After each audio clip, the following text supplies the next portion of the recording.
اس case کے بعد یہ بات ثابت ہوگی کہ پی ٹی آئی کے جتنے ولاگر یوٹیوبر ارشد شریف کے قتل کے حوالے سے دعوے کرتے رہے وہ تمام دعوے جھوٹے ہیں.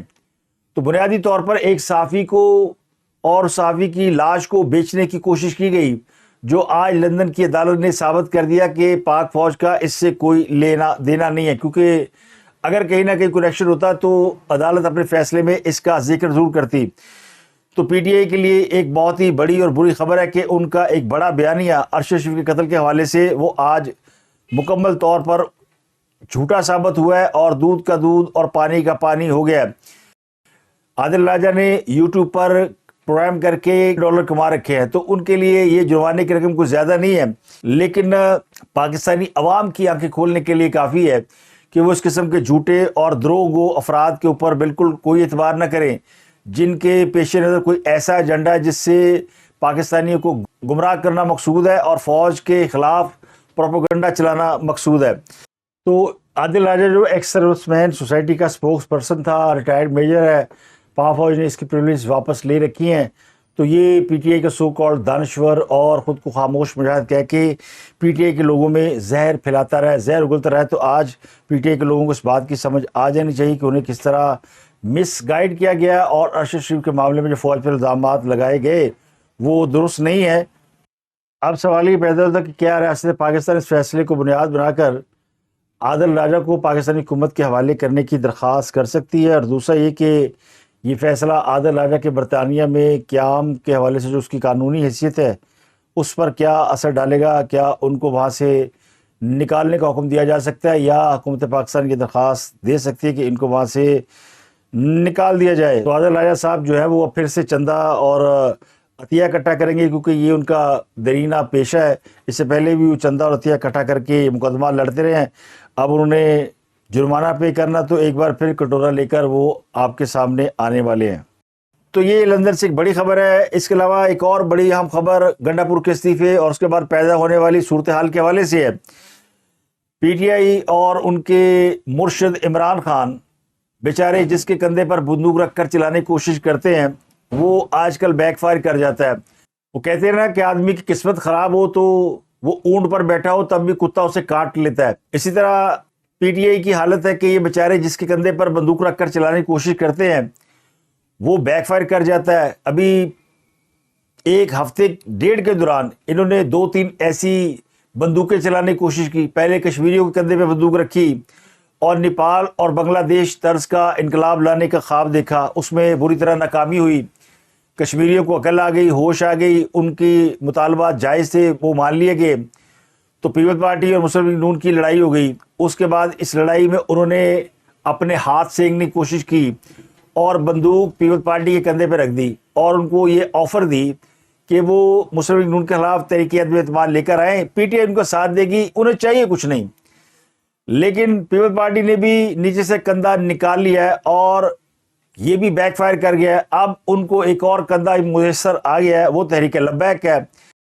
تحریک لبیک نے اسلام آباد لانگ مارچ کا اعلان کر رکھا ہے اور اس حوالے سے تحریک لبیک کے خلاف آپریشن ہو رہا ہے، کریک ڈاؤن ہو رہا ہے، ان کے اہم رہنما گرفتار کیے جا رہے ہیں. کل رات بھی لاہور میں ان کے مرکز پر چھاپا پڑا جس کے بعد کشیدگی پھیل گئی. کوشش کر رہی ہے پولیس کے تحریک لبیک یہ لانگ مارچ نہ کرے، تو ویسے کرنا بھی نہیں چاہیے، لیکن اس موضوع پہ میں ذرا آگے چل کے بات کروں گا. لیکن اب تحریک لبیک کے ساتھ جو کچھ ہو رہا ہے وہ ظاہر ہے کسی بھی حالت میں اس کی تعریف نہیں کی جا سکتی. پولیس اگر ان کو پکڑ رہی ہے، کریک ڈاؤن کر رہی ہے، شیلنگ کر رہی ہے، تو اب پی ٹی آئی نے ان کے کندھے پہ بندوق رکھ دی ہے اور کہا جا رہا ہے کہ ان کے اوپر ظلم کیا جا رہا ہے، انہیں پرامن مارچ سے روکا جا رہا ہے، ہم ان کے ساتھ ہیں. تو یہ بات کون کر رہا ہے؟ پی ٹی آئی کا سوشل میڈیا. اور یہ بات کون کر رہا ہے؟ وہ لوگ کر رہے ہیں جنہوں نے تحریک لبیک کے لانگ مارچ پر سیدھی گولیاں برسائی تھی اور 42 کارکنوں کو شہید کر دیا تھا. درجنوں کارکن آج بھی اپاہج ہے، مفلوج ہے. اور یہ وہی معاملہ جس کے بعد تحریک لبیک کے لوگ کہتے ہیں کہ انہیں سزا ملی اور عمران خان کی حکومت کا دھڑن تختہ ہو گیا. تو یہ اتنے بے شرم لوگ ہیں. اب ان کی ایک تھیوری ہے کہ انہیں کوئی اچھا آدمی نہیں ملتا. اب گنڈا پور انہوں نے ہٹا دیا ہے کہ ہمیں تو گنڈا پور بھی اچھا نہیں ملا، یعنی انہیں بزار بھی اچھا نہیں ملا، انہیں محمود خان بھی اچھا نہیں ملا، انہیں پرویز خٹک بھی اچھا نہیں ملا، انہیں جاگیر ترین بھی اچھا نہیں ملا, انہیں جنرل باجوہ بھی اچھا نہیں ملا, انہیں DDI بھی اچھا نہیں ملا. تو یہ سمجھیے کہ ان کا طریقہ واردات ہے. یہ لوگوں سے کام لیتے ہیں, اس کے بعد انہیں ٹشو کی طرح اٹھا کے پھینک دیتے ہیں اور پھر کہتے ہیں ہمیں تو یہ اچھا آدمی نہیں ملا. تو اصل جو طریقہ واردات ہے وہ یہ کہ شور مچائے رکھو, ادھم مچائے رکھو. کوئی ان سے گورننس کا نہ پوچھے, کوئی کارکردگی نہ پوچھے, کوئی یہ نہ پوچھے کہ گنڈا پور نے اپنے دور حکومت میں KPK کے لیے کیا کیا. تو ابھی بھی علی بن گنڈا پور کو اس وجہ سے نہیں ہٹایا گیا کہ اس کی کوئی گورننس پہ سوال آ گیا ہے یا صوبے کے اندر کرپشن ہو رہی ہے. ہٹایا اس لیے گیا ہے کہ وہ کالعدم TDP کے لوگوں کو بچا نہیں پا رہا, ان کے خلاف فوج آپریشن کر رہی ہے اور علی بن گنڈا پور جو ہے وہ ریاستی آپریشن کے ساتھ کھڑا ہے. تو 2-2.5 سال تک گالم گلوچ اور بدترین طرز حکومت کے بعد اب عمران خان صاحب نے گنڈا پور صاحب کو فارغ کر دیا. تو PTI والے نعرے مارے سبحان اللہ, عمران خان نے کیا ماسٹر اسٹروک کھیلا ہے. خان ایک کو لاتا ہے تو کمال کر دیا, اس کو لات مار کے نکال دیتا ہے تو کمال کر دیتا ہے, دوسرے کو لاتا ہے تو پھر کمال کر دیتا ہے. تو یہ اس گروہ کی کل متاع نفرت اور ہیجان ہے, یہ اسی افراتفری پر زندہ ہے. اب اگر KPK کی کارکردگی کا آپ سوال پوچھیں گے تو کہہ دیں گے کہ گنڈا پور تو اچھا آدمی نہیں تھا, ہمیں تو وزیر اعلیٰ اچھا ملا ہی نہیں. حالانکہ ان کا سیکرٹری جنرل کہہ رہا ہے کہ عمران خان کو گنڈا پور کی کارکردگی سے کوئی ایشو نہیں تھا, نکالا صرف انہیں اس لیے کہ وہ خارجیوں کے خلاف کارروائیاں نہیں روک پا رہا تھا, انتشار نہیں پیدا کر پا رہا تھا, اور جو خان چاہ رہا تھا اینٹ سے اینٹ بچانے والا کام وہ نہیں کر پا رہا تھا. لہٰذا اب ایک ایسے بندے کو چنا گیا ہے جو فاٹا کے ایریے سے ہے, جہاں پہ محرومیہ ہے, جہاں پہ ڈرون حملے ہوتے رہے. ماضی میں جب افغان جنگ ہو رہی تھی تو اس وقت وہاں پہ ڈرون اٹیک وغیرہ ہو رہے تھے. اب یہ کرمنل بھی ہیں, سمگلر بھی ہیں, اور ان کا نام را کے لیک ڈاکومنٹ میں بھی آیا تھا, اور KPK اسمبلی میں سب سے زیادہ کھڑے ہو کر فوج کو گالیاں دینے والوں میں شامل ہے. تو خان صاحب کو تو یہی چاہیے. تو سہیل افریدی کو اس شرط پر وزیر اعلیٰ بنایا جا رہا ہے کہ وہ TDP اور PTM کے ساتھ مل کر KPK کے حالات اس حد تک خراب کرے کہ سب کچھ فوج کے کنٹرول سے نکل جائے, اور عمران خان اگر کال دے تو یہ خارجیوں, افغانیوں اور ترانیوں کو سب کو لے کر اسلام آباد پر چڑھائی کر دیں. تو اب ان کا خواب KPK کو علیحدہ ملک بنانا ہے, پاکستان کو توڑنا خدا نہ خواستہ, ایسے حالات پیدا کرنے ہیں جیسے سری لنکا, نیپال, بنگلہ دیش میں ہوئے, یا پھر حکومت ہاتھ جوڑ دے عمران خان کے آگے کہ مائی باپ آپ ہی سنبھال لیں اور آپ جانیں اور یہ ملک جانیں. تو ایسا ہوگا نہیں. اس لیے میں نے آپ کو شروع میں بتایا کہ ریاست نے واضح کر دیا کہ وزیر اعلیٰ کوئی بھی ہو, حکومت کوئی بھی ہو, پالیسی ریاست کی چلے گی. تو نئے نامزد وزیر اعلیٰ کے لیے کوئی آسانیاں نہیں ہیں. اب سہیل افریدی کی تو اپنی جاب خطرے میں پڑی ہوئی ہے, انہیں نامزد تو کر دیا گیا ہے, لیکن ابھی ان کے لیے بہت سارے امتحان باقی ہیں کیونکہ اپوزیشن تگڑی ہو گئی ہے. گنڈا پور نے تو اپنے پاؤں پر خود کلاڑی مار لی تھی کہ اس نے علیمہ خان کے خلاف ایک ویڈیو بیان جاری کر دیا اور اسے ایجنسیوں کا ایجنٹ قرار دے دیا. تو عمران خان کی بہنیں ہیں اور عمران خان اپنی بہنوں میں پلا بڑا ہے. عمران خان کو اس کی 4 یا 5 بہنیں ہیں, انہوں نے پالا ہے اور اسے وہ 5ویں بہن کہتے تھے. اب ان کی بہنوں کے بارے میں کوئی کہے گا کہ وہ پارٹی توڑ رہی ہیں, یہ کر رہی, وہ کر رہی, تو یہ تو خان کو پتہ ہے. اور خان کی فیملی کے خلاف کوئی بات کرے گا تو گنڈا پور کہاں جائے گا. گنڈا پور کو خود پتا تھا کہ بات کر کے میں پھنس گیا ہوں, میری نوکری جا سکتے ہو, تو اس لیے اس نے آرام سے ریزائن بھی دے دیا. اب اس کے استعفے کے بعد اب ان کی حکومت خطرے پڑ گئی کیونکہ اپوزیشن جماعتوں نے سر جوڑ لیے ہیں اور انہیں اپنے اراکین اسمبلی کو پشاور میں رہنے کی ہدایت کر دی ہے. اپوزیشن جماعتوں کے قائدین کا پشاور میں اجلاس ہوا ہے جس میں کہا گیا کہ وزیر اعلیٰ کے انتخابات کے لیے مشترکہ امیدوار لایا جائے گا. JUI کے امیر مولانا فضل الرحمان بھی پشاور میں موجود ہیں اور غالب امکان یہ کہ اپوزیشن کی طرف سے JUI فے کے امیدوار کو لایا جائے گا. تو اب نمبر گیم بڑا دلچسپ ہے. مجموعی طور پر 124 نشستیں ہیں. وزیر اعلیٰ منتخب ہونے کے لیے 73 ووٹ درکار ہوتے ہیں. PTI کے کل ارکان کی تعداد 92 ہے, لیکن ان میں سے 35 ارکان آزاد حیثیت رکھتے ہیں, یعنی وہ PTI کی ہدایت کے پابند نہیں. ویسے تو اب سبھی آزاد ہو گئے ہیں. الیکشن کمیشن نے سپریم کورٹ آف پاکستان کے فیصلے کی روشنی میں تحریک انصاف اور سنی اتحاد کونسل کے ارکان کو آزاد قرار دے دیا ہے. تو جو اعلامیہ الیکشن کمیشن آف پاکستان کی جانب سے جاری کیا گیا ہے اس کے مطابق قومی اسمبلی اور صوبائی اسمبلی میں وہ لوگ جو PTI سے وابستہ ہیں وہ آزاد ہیں, اور اب ان کی وابستگی PTI یا سنی اتحاد کونسل سے ظاہر نہیں ہوگی. تو اس سپریم کورٹ کے آئینی بینچ کے فیصلے کی روشنی میں قومی اسمبلی اور صوبائی اسمبلی کی جو نشستیں ہیں ان میں پارٹی پوزیشن تبدیل ہو گئی ہے، تو KPK کے تمام لوگ اب آزاد ہو گئے ہیں۔ اب اگر آزاد ہوتے ہیں تو یہ بھی آپ کو پتا ہے کہ 22 ارکان اسمبلی کے بارے میں گنڈا پور خود کہہ چکے ہیں کہ وہ حلف نامے جمع کرا چکے ہیں اور باقی کے لوگ آزاد ہیں۔ ادھر اپوزیشن کے پاس اس وقت 53 سیٹیں ہیں۔ اگر انہیں 20 لوگوں کی حمایت مل جائے جو حلف نامہ دے چکے ہیں، یا وہ لوگ جو کہ اب آزاد ہو گئے ہیں ان میں سے کچھ لوگ اگر آنا چاہیں یا ان کو لایا جائے یا توڑا جائے تو پھر بازی پلٹ سکتی ہے، تو اس لیے اتنا آسان نہیں ہے، تو یہ لینے کے دینے پڑ سکتے ہیں۔ عمران خان کا ایک غلط فیصلہ KPK میں ان کی حکومت جانے کا باعث بن سکتا ہے۔ ویسے ہمیں تو کوئی غرض نہیں ہے، ہماری طرف گنڈا پور ہو، سہیل آفریدی ہو یا کوئی اور ہو، جو تحریک انصاف کا نیریٹو ہے، بیانیہ ہے یا ان کی جو پالیسی ہے اس سے بنیادی اختلاف ہے، اور اگر ان کے نئے نامزد وزیر اعلیٰ اگر ریاست کے مفادات کو مد نظر رکھتے ہیں اور اپنے ووٹر سپورٹر عوام کے مفادات کو سر فہرست رکھتے ہیں تو موسٹ ویلکم، سہیل آفریدی ہوں یا گنڈا پور ہوں۔ اصل معاملہ تو ہے عمران خان کیا چاہتے ہیں اور عمران خان کیا کر رہے ہیں۔ اگلی خبر یہ کہ تحریک لبیک کی جانب سے اسلام آباد کی طرف 10 اکتوبر کو مارچ کا اعلان کیا گیا تھا۔ تحریک لبیک کو فیض آباد سے امریکن کونسل تک جانا ہے۔ پورے ملک میں تھرتلی مچی ہوئی ہے۔ کل رات بھی بڑے پیمانے پر آپریشن ہوا۔ آج بھی انتظامیہ نے فیض آباد کو مکمل طور پر کنٹینر لگا کر سیل کر دیا ہے، سیکورٹی سخت کر دی ہے۔ مری روڈ فیض آباد کے ہوٹل خالی کرا لیے گئے ہیں۔ اسلام آباد اور راولپنڈی کے راستے فی الحال کھلے رکھے گئے ہیں، لیکن اگر صورتحال خراب ہوئی تو یہ راستے کسی بھی وقت بند کیے جا سکتے ہیں۔ سیکورٹی اداروں کا یہ کہنا ہے کہ احتجاج کی آڑ میں پرتشدد سرگرمی برداشت نہیں کی جائے گی۔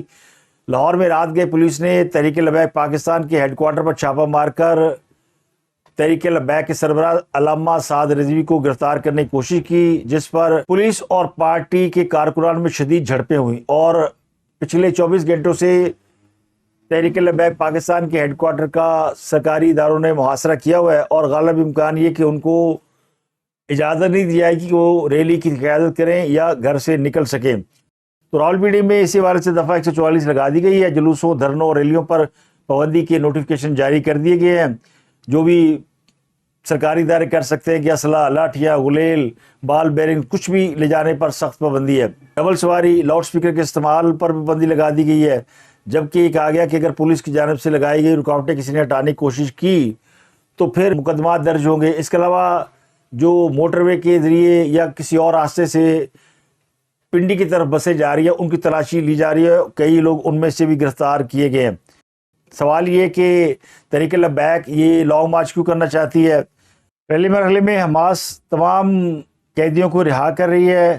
امریکی صدر ڈونلڈ ٹرمپ کے مطابق حماس تمام زیر رمالیوں کو رہا کرے گی، جبکہ اسرائیل اپنی افواج کو ایک طے شدہ لائن تک پیچھے ہٹا لے گا، اور حماس 2000 فلسطینی قیدیوں کے بدلے 20 زندہ اسرائیلی زیر رمالیوں کو رہا کرے گا۔ تو یہ پہلا مرحلہ جو ہے وہ اس کے اوپر معاہدہ ہو گیا ہے اور اس پر عمل ہونے جا رہا ہے۔ اس کے علاوہ اور بھی 5 نکات ہیں۔ اس جنگ بندی کے بعد فلسطین کے عوام سب خوشیاں منا رہے ہیں، بھنگڑے ڈال رہے ہیں۔ اصولی طور پر تو اب اس لانگ مارچ کی کوئی گنجائش بنتی نہیں، لیکن اگر تحریک لبیک پاکستان یہ لانگ مارچ کرنا چاہتی ہے تو انتظامیہ کو چاہیے کہ ان کے ساتھ مذاکرات کر کے کوئی درمیانی راستہ نکالا جائے۔ یہ کریک ڈاؤن، پکڑ دکڑ اور گرفتاریوں سے حالات خراب ہی ہوں گے، کیونکہ TLP کے لوگ ویسے ہی دعویٰ کر رہے ہیں کہ ان کے کئی لوگ فائرنگ سے مارے گئے ہیں۔ کوئی سرکاری ذرائع نے اس بات کو کنفرم نہیں کیا، لیکن وہ کہتے ہیں کہ ہمارے خلاف سنگین قسم کا کریک ڈاؤن جاری ہے۔ پولیس کارکنان کو گھروں میں گھس کے گرفتار کر رہی ہے۔ اگلی خبر ہے کہ جناب پیپل پارٹی اور مسلم لیگ نون میں سیز فائر ہو گیا ہے۔ کل رات وزیر خارجہ اسحاق ڈار، ایاز صادق اور محسن نقوی صاحب خصوصی طیارے سے سندھ گئے تھے۔ نواب شاہ میں صدر زرداری کی رہائش گاہ پر ان کی ملاقات ہوئی۔ اس ملاقات کے بعد یہ طے پایا کہ یہ معاملہ جو ہے وہ بلاول بھٹو سے ریلیٹڈ ہے، بلاول بھٹو ناراض ہیں، تو پرائم منسٹر انہیں فون کر کے خود سمجھا سکتے ہیں، خود منا سکتے ہیں۔ زرداری صاحب کو کوئی اعتراض نہیں ہوگا۔ تو آج شہباز شریف صاحب نے بلاول بھٹو کو فون کیا، دونوں رہنماؤں نے سیاسی صورتحال اور اہم قومی امور پر بات چیت کی ہے۔ دونوں جماعتوں کے درمیان یہ طے پایا کہ ایک دوسرے کے خلاف کوئی بیان بازی اور کوئی سخت قسم کی بیان بازی نہیں ہوگی۔ یہ بات میں آپ کو بتا ہی چکا ہوں کہ اب معاملہ چونکہ الیکشن کی طرف جا رہا ہے تو دونوں جماعتوں نے جو پوزیشن لی تھی اب وہ واپس اپنی پرانی پوزیشن پر جا رہے ہیں۔ لیکن اس میں جو قصہ تھا کہ مریم نواز معافی مانگے گی، لیکن ذرائع کے مطابق اس ملاقات میں مریم نواز کے حوالے سے معافی کا کوئی ذکر نہیں ہوا. طے یہ پایا کہ شہباز شریف جو کریں گے وہ بہتر کریں گے. تو شہباز شریف نے بلاول بھٹو کو کال کر کے سمجھا دیا کہ پائن اجے تاڑی باری نہیں آئی, ابھی ہماری اننگز جاری ہے. تو بلاول بھٹو صاحب بھی مان گئے ہیں. تو دونوں طرف سے جناب سیز فائر ہو چکا ہے.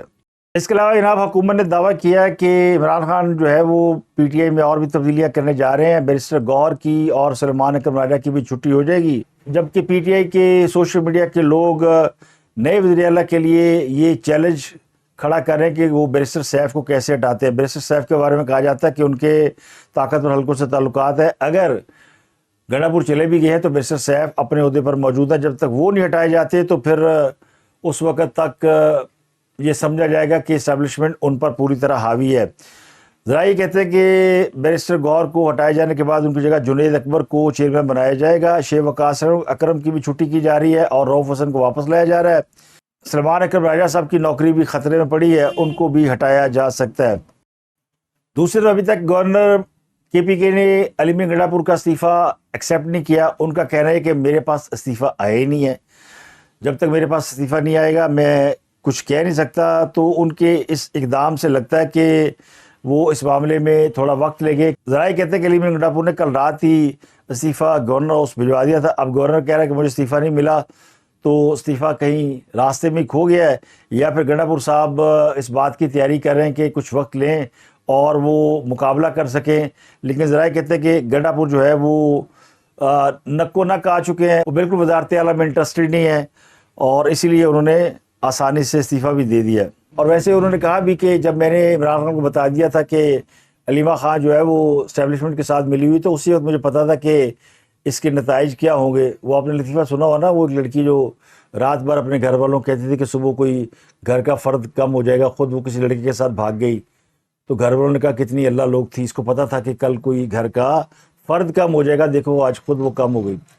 تو یہی حال گنڈا پور کا ہے. اسے پتا تھا کہ اس کی نوکری جانے والی ہے, اس کو نکال دیا جائے گا, تو اس لیے اس نے ایک ایسا جواز پیدا کر دیا کہ اس کے لیے لوگوں کے دل میں ہمدردی بھی آ گئی ہے, اور یہ بھی لوگ سمجھتے ہیں کہ شاید اس کو علیمہ خان گروپ نے نکلوایا. تو وہ اپنی کارکردگی کی بنیاد پر نہیں نکالے گئے, بلکہ وہ یہ سمجھ لے کہ انہوں نے اڑتا تیر لیا اور وہ تیر سیدھا ان کی کمر میں پیوستہ ہو چکا ہے.